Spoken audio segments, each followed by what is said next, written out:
Danbury Lakers, I am Dan Humphrey, Principal of Preschool through 6th grade. And I'm his co-host today, Joe Miller, Principal, grades 7 through 12. Laker Nation, we want to welcome you back to the 2021 school year.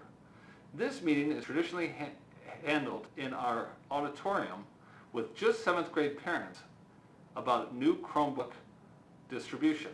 This year we're going to perform this virtually for students in grades 5 through 7 and any new student across our district.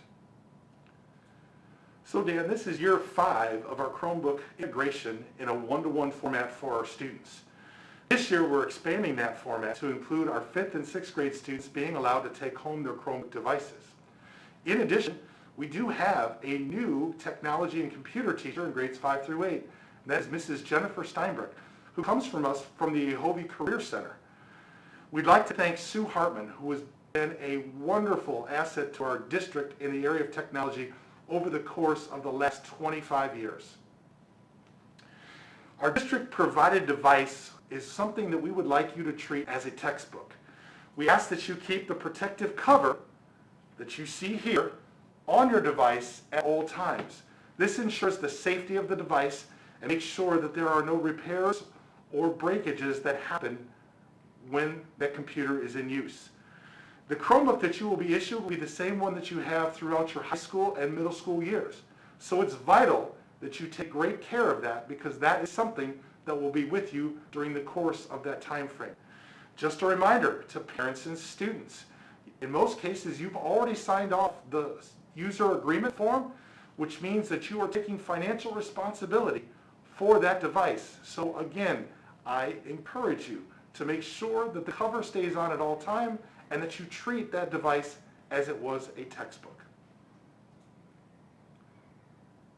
So Mr. Miller and I are going to step aside, and Mr. Nateki is going to break down Chromebook basics, internet safety, and other important information that you need to know to make a successful school year with you and your Chromebook.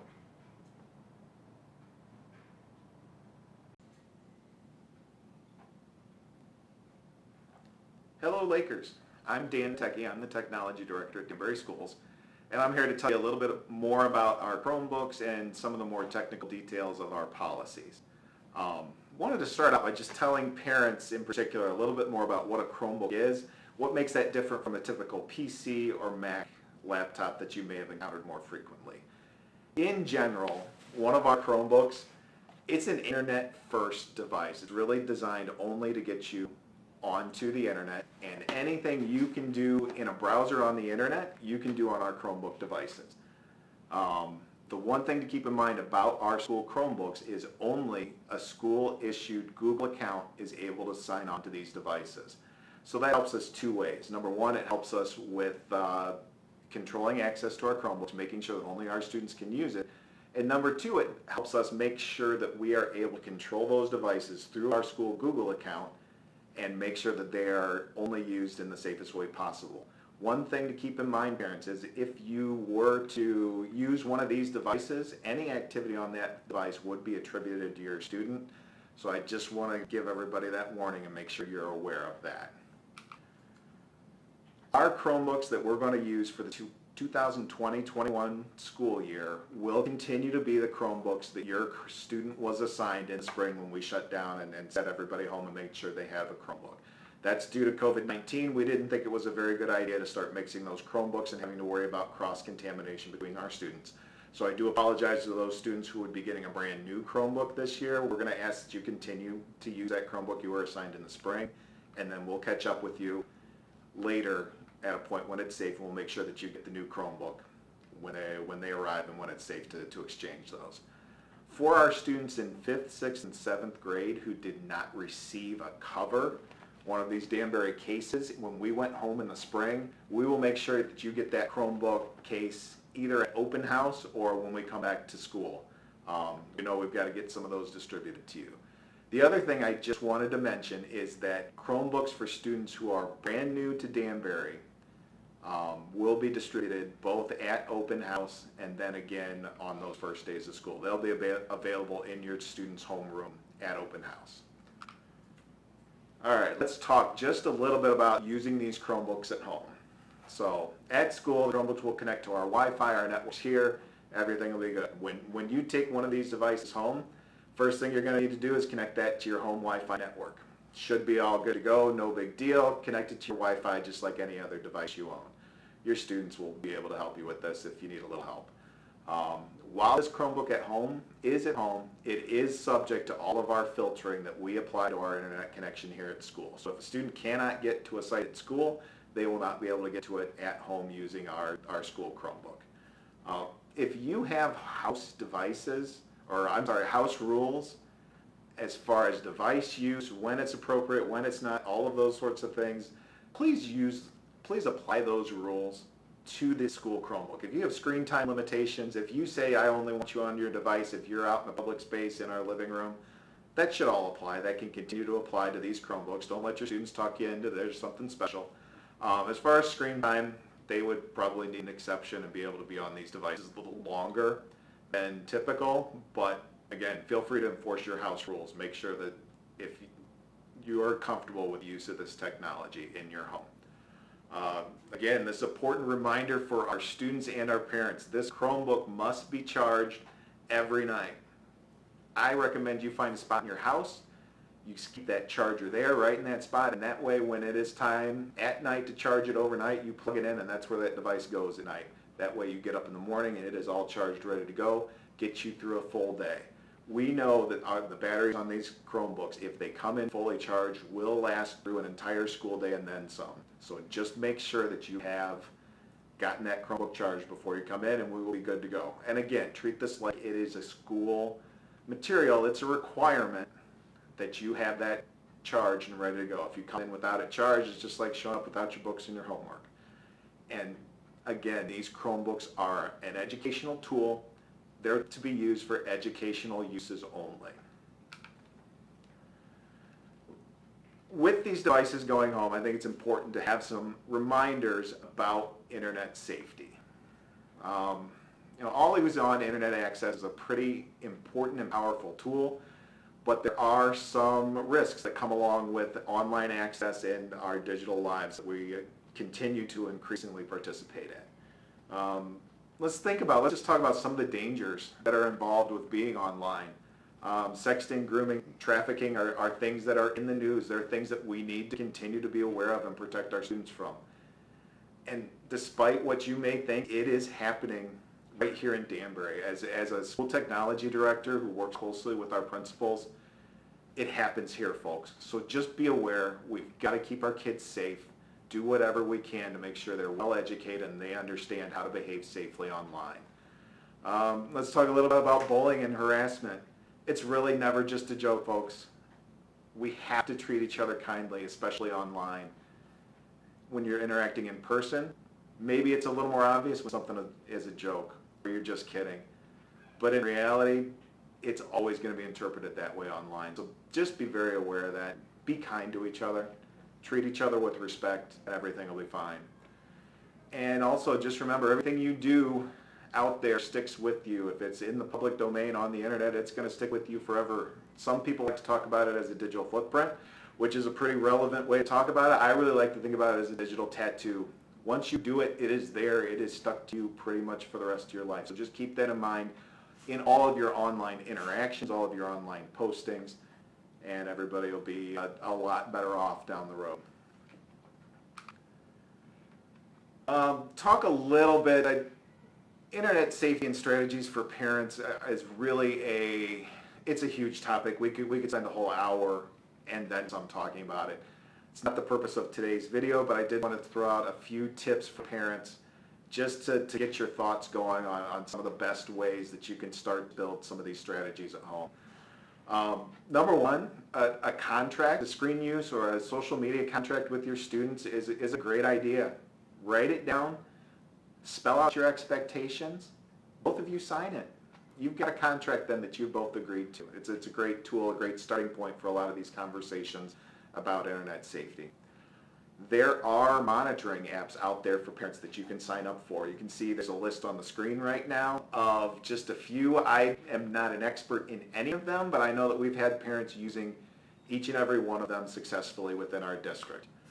Some of the things you want to pay attention to when you shop for these particular products is, number one, does it support the devices that I need to monitor. Some of them maybe only work on PCs or Macs, while some other ones might only work on an iPhone. So just make sure that whichever one you might choose to purchase supports the technology that you're going to use in your home. The other thing to keep in mind is how easy it is to use. Some of them are more easy to use than others. All the ones I'm showing in that list are pretty easy to use, but those are two things that are pretty important for you to evaluate as you make a purchase. And just for your information, what the school uses is a product called Go Guardian to monitor activity and keep an eye on what's going on our Chromebooks. That's something that's really geared towards school, so it's not something I would expect you as parents to use, but again, that's the technology we use, FYI. Really, the technology control pieces are just a tiny little piece of the strategies that we should use when we're trying to keep our kids on safe. This is really about your relationship with your children and making sure that you stay engaged and you know what's going on in their lives, which quite frankly, a lot of their lives, especially now during COVID shutdowns, it's online. So that's where their lives are going on. Stay engaged, talk about it, have conversations, know what's going on, who are they friends with online. So again, just build those relationships with your kids, stay engaged, know what's going on, and it will be to everyone's benefit for the long term. A few internet safety tips specific to remote learning right now. The school uses Google Meet for most of our online classrooms. I'm sure parents and students have all experienced that from the spring. A few things I want to touch on with Google Meet. The first one, and this is really important, students are not permitted to be in a school Google Meet without a teacher present. We had some issues over the summer where students were able to get into some old Google Meets from the spring without their teachers present and continue to have video chats. That is an absolutely prohibited action. We've taken some steps to block that from happening. I don't anticipate that will be technologically possible once we come back to school in the fall. But I just wanted to say that to all of our students and parents, not permitted at all. Bullying and inappropriate behavior during these class Google Meets, again, is just as harmful there as it is in person if we were at school. And all of our school behavior policies continue to apply whether you are in person here with us, whether you're at home in a Google Meet participating via option 2. And again, all of our school monitoring, filtering policies continue to remain in place and in force if we are in any sort of remote learning situation. If you want to learn more about internet safety, a great starting point for just about anything is this website that should be on your screen right now, Common Sense Media. It is a great resource. They do everything from evaluate movies, websites, tools, all kinds of stuff. It's a great first stop for information you're looking for on anything internet safety related. I would also encourage all of our middle school families to go out on Facebook, join the Danbury Middle School Technology Facebook group. This is something that Mrs. Steinberg is taking over from Mrs. Hartman, who did a great job setting this up and getting us going, by the way. Mrs. Steinberg is taking this over. It's going to continue to be a great resource for both what's going on in our school with technology and internet safety in general. Talking about internet safety, a big piece of our internet safety plan here at school is our internet filter. We use an internet filter. It's called iBoss, and it helps us keep control over which sorts of websites our students can access on our school devices. It's active at all times, all locations, as long as you're on a school device. If you're in school in person, it is active on any internet connection within the school.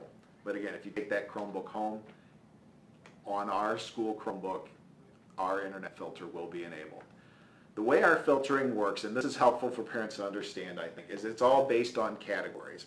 I don't sit in my office and look at every individual website that somebody wants to go to and say yes or no to that particular website. It's based on categories. We have certain categories that are approved for use on our devices and certain categories that are not approved. You can see a quick list of some of the obvious things that we have blocked.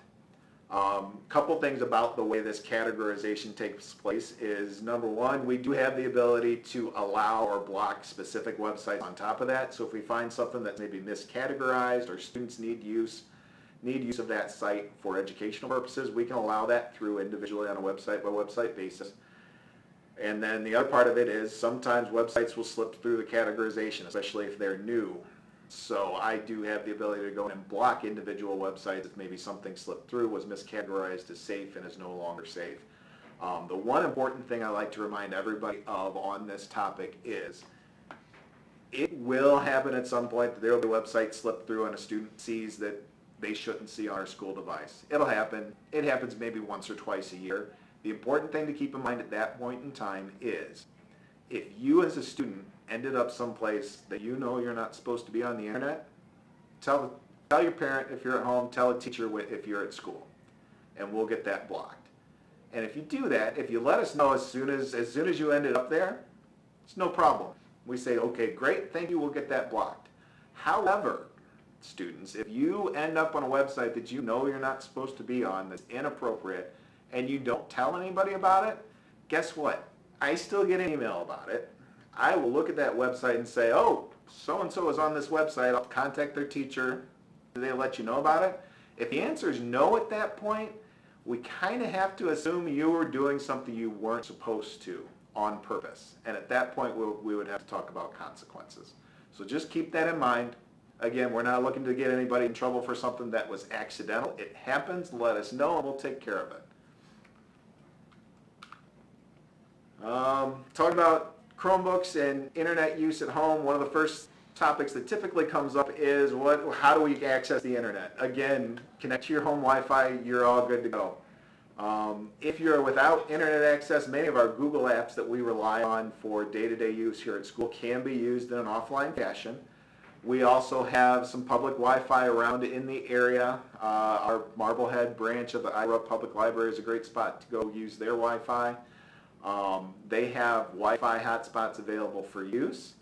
A lot of our local restaurants have Wi-Fi available publicly. I know it's a little more challenging now in the COVID days than it used to be, but go out, support your local restaurants, and take advantage of their Wi-Fi if you're able to.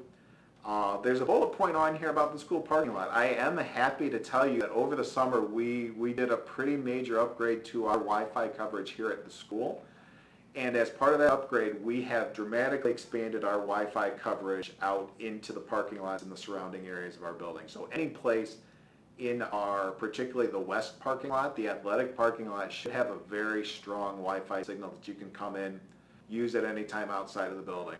The playground north of the building also has pretty solid coverage, and there is a decent amount out to the east on the elementary school side, but that west side we put a lot of effort into making sure there's good coverage all the way out throughout the stadium and beyond.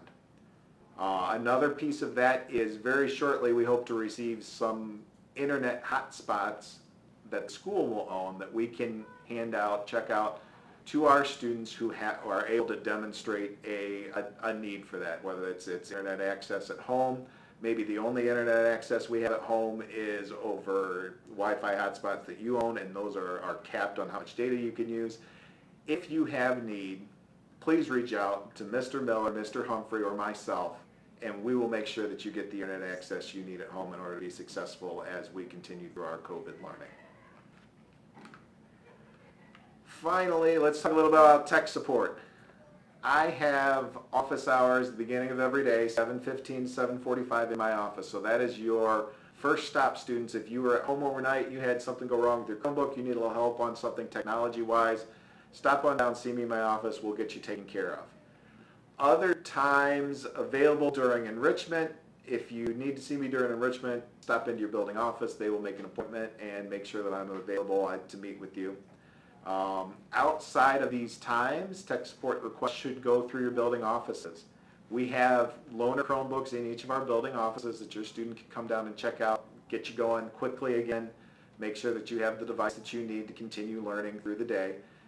Students who are at home learning, if you have tech support needs, something goes wrong with your Chromebook, your first stop again should be that building office. Reach out to your building office, make a phone call, see if you can arrange a time to come in, grab a new Chromebook, loaner Chromebook to keep you going and get you learning. We will have plenty of loaners available so that you will not have to go without a device in order to continue your online learning.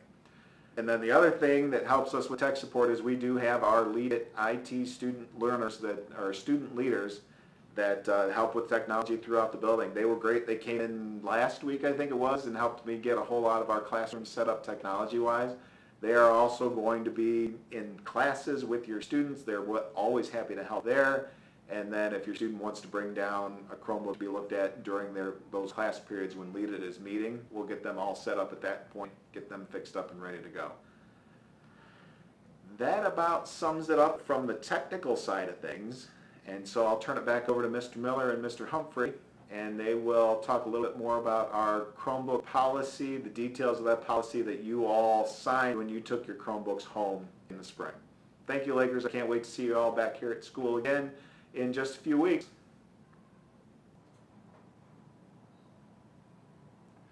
Thank you, Mr. Natecki, for all that useful information regarding the use of our Chromebooks for educational purposes. I'd like to remind all of our students and parents that Chromebooks should only be used for educational purposes and are subject to the Danbury user agreement that everyone has signed. Another reminder is the fact that we have the ability to take Chromebooks and search through them or review them to make sure there are no misuses taking place. Students, you are reminded that you are responsible to make sure that your Chromebook is fully charged each and every day so that you are ready to perform any of the educational components that you are asked by your teachers. Students are encouraged to save all their work in Google Drive so they have access to it at all times. Students are not permitted to decorate their Chromebook or case in any way. Students are responsible for securing and storing their Chromebook at all times, and remember, loss and or damage is the responsibility of the student and the parent. So I want to thank you, Mr. Miller, for that important information about policies and procedures. Thank you, Mr. Natecki, for your expertise and all that you've done to make this possible. Obviously, we've expanded our Chromebook offering since 2015, and what a great learning opportunity and a great way to expand our learnings here at Danbury. Our next steps are open house is essential night to pick up these Chromebooks if you do not have one. If you're a new student, it is time to get your Chromebook at open house. If you're unable to attend open house, it'll be ready for you on your first day. On the screen now is our contact information that if you have any additional questions after reading through these policies and procedures and watching this video, you get to contact one of the three of us. We would ask that you continue to be safe, and we look forward to seeing you soon, Lakers.